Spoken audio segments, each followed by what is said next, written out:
Nandini, I believe you are associated with interesting schemes like Fistful of Rice and Fit to Feel Fine. Yeah. You call it FIFI. Huh? Yeah. Can you throw some light on it? Fit to feel fine is everybody is only running after physical health, blood pressures and diabetes. So I said, please run after your mental health of happiness, solace, reaching out, compassion, empathy. That's my feeling fine. That's I feel it. So we have a program called Fit to Feel Fine, where I feel if you're mentally fine, you're physically fine also.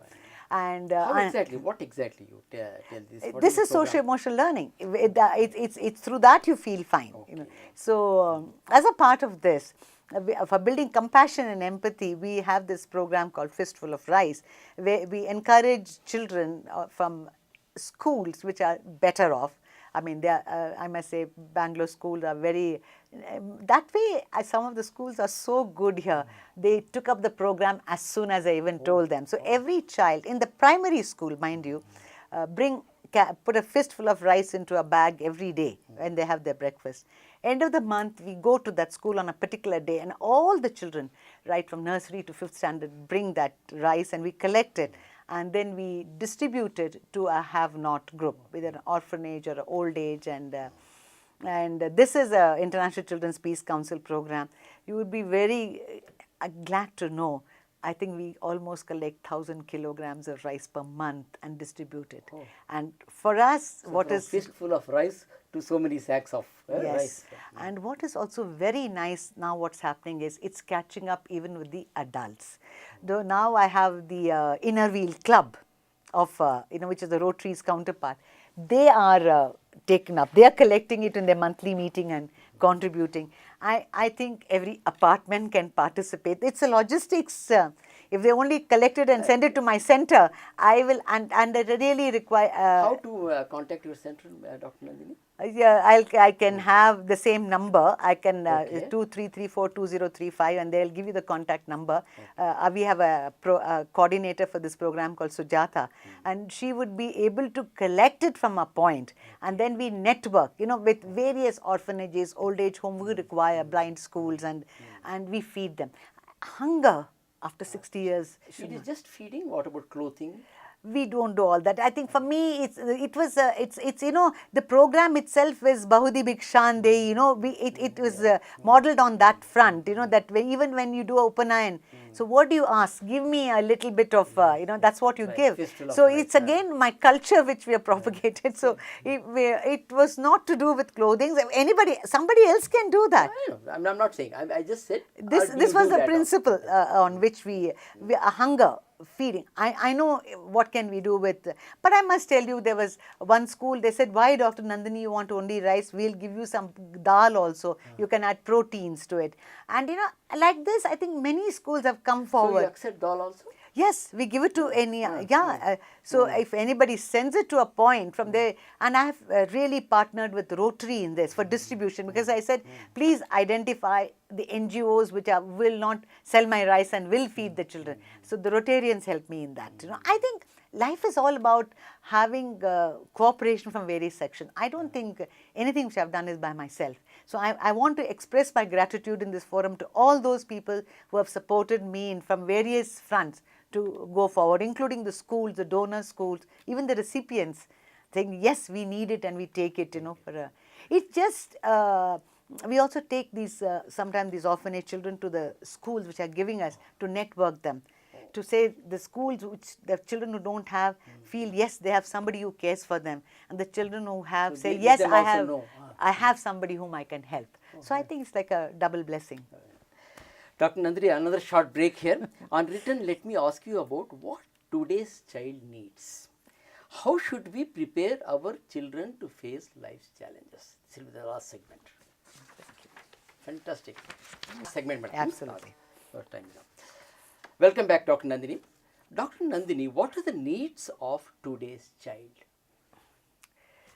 Okay, let's put it like this. A child grows physically, socially and emotionally and mentally.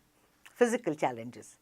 Can we have little more space for our children in our city? Even the little parks and places, widening roads are taken away. At one time, even without spaces, I remember when I moved into the city in 1982, We used to have gully cricket. Children could play in the neighborhood, into small places. Today, their vehicle traffic is so much, and all the space have gone for car parking, even on the side roads. Yes. There's nothing for them. We are talking about rising obesity. We are talking about physical inertia. Where is the child's space to exert themselves? I think there's an urgent need. And very unfortunately, I live near in Malleshwaram. There's a beautiful tank called Sankey Tank, and we have a park there, which is open in the morning for people to jog and adults walk. And by 9:30, 10, they close that park, and they don't. If some of the mother was saying, doctor, when I tell them take your child to a park, they said, ma'am, there's a park next door, but we can't get into it. So she says, we finish work, and I have these 2-3-year-old toddlers. I love to take them.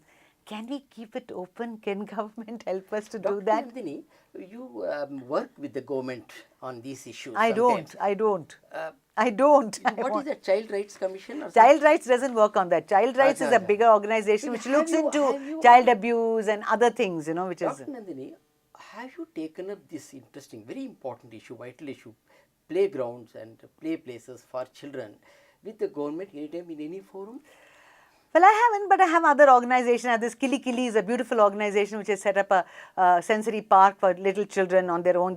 Government has helped them a little bit. But I feel why should this be taken up? I think it's as a right, they should when they're forming layouts and all, they have these places, but they should develop it into a park, And I feel we can't campaign. It's a rights of the child. And let's look into this Bal Bhavan which is there in Bangalore. It just has a toy train which runs once in a while or sometimes goes out. That place is so redundant. There's nothing happening there. Can we not have from morning till evening at different age groups? It should be buzzing with light. There are many parents who will come to there. Young children in the morning, little older children in the evening. I think it's a question of being sensitive to these issues. I don't think these fundamental issues shouldn't be campaigned for, Mr. Balram. It should be provided for. Every area should have. Of every government to provide that. Every area should have necessarily a park for which children should have minimum equipments where they can exert physical strength and go and play. Not a huge park, but some park, Every area should have. Dr. Nandini, that is about the government. Now, that was the physical health. Let's talk about the mental health. Mental health, please adopt a socio-emotional learning program. Equip your child. How you can do it? Only by participating and understanding the needs of these, for the child, that we have to make them grow up into an individual who are equipped to deal with life. Otherwise, we will lose them in various, as we grow up. That's the physical and social forums. Where do our teenagers meet? Let's talk about our other age group. It's the mall culture. The only place our children can go to today is a mall which is there in every 100 yards. And what you see in a mall is only shops and shops. And they have some DJ comes and some things goes on, karaoke and thing.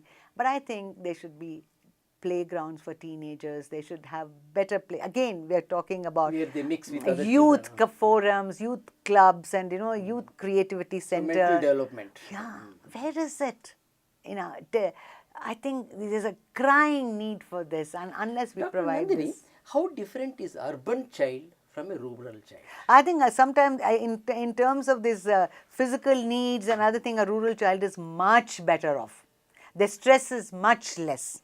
If in a rural setup we provide a good education for them with a meaningful, and today with information technology, what I used in my fun with maths is the use of technology. I am little bit very pro IT in the sense it can bring about a great revolution to access things, Our rural children will be better off than the urban. Urban poor is the worst of children.